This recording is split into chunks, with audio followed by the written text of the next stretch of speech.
Astronomers always thought probes could fly directly out of the solar system, but Voyager 1 and 2 recently encountered some phenomena at the edge of the solar system that made them realize leaving the solar system isn't easy. Because Voyager 1 and 2 encountered a wall of fire.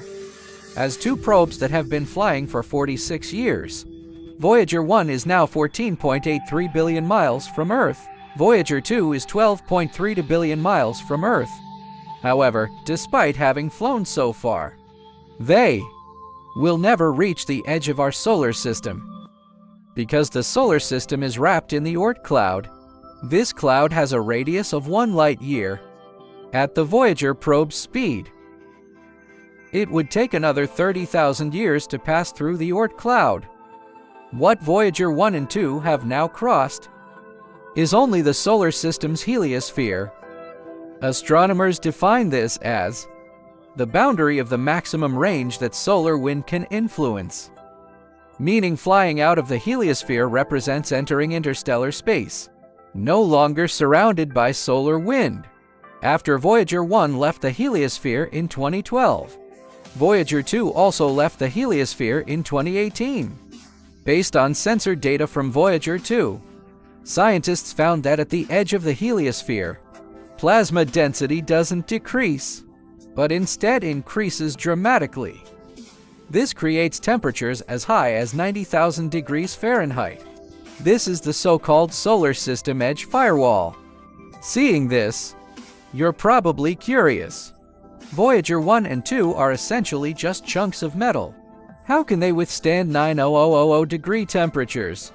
This is because matter density in space is extremely low. The so-called 90,000 degrees is just the microscopic temperature calculated from particle movement speeds, not the actual macroscopic feeling of 90,000 degrees. We on Earth can feel heat because numerous air molecules move when heated, but in space, without air molecules, no matter how high the temperature, it's just a small portion of particles in rapid thermal motion, unable to conduct heat over large areas. Therefore, from Voyager 1 and 2's perspective, the so-called 9,000 degree heat is just a relatively strong radiation. It won't melt them. As the fourth state of matter, the plasma firewall at the solar system's edge, besides being the heliosphere's boundary, also serves to protect the solar system from interstellar radiation, because all celestial bodies in the universe radiate energy outward, especially radiation from massive stars and black holes, is more terrifying. In this situation, without this firewall's protection, the solar system's interior would become a place ravaged by interstellar radiation. Then life on Earth would be eliminated like bacteria under a UV sterilization lamp.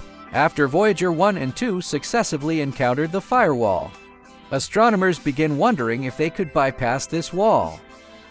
But in fact, this is impossible, because the solar system isn't a flat disk, but a spherical space, starting from Earth, whether flying along the planetary orbital plane or perpendicular to the ecliptic plane. You'd need to fly 1 light-year to leave the solar system. In this situation, the Sun's heliosphere also exists in spherical form, from all directions, 360 degrees with no blind spots enveloping the solar system. The only uncertainty now is whether other stars in the universe have this kind of plasma barrier constructed by stellar winds. If they do, future interstellar probes would need 2 sets of radiation protection systems, because the heliosphere of the Sun, a medium-mass star, certainly can't compare in temperature to massive stars. With only one system, probes might lose contact before entering a massive star's inner boundary. Overall, whether it's the Sun's heliosphere or other stars' heliospheres, they're all new phenomena in the scientific community.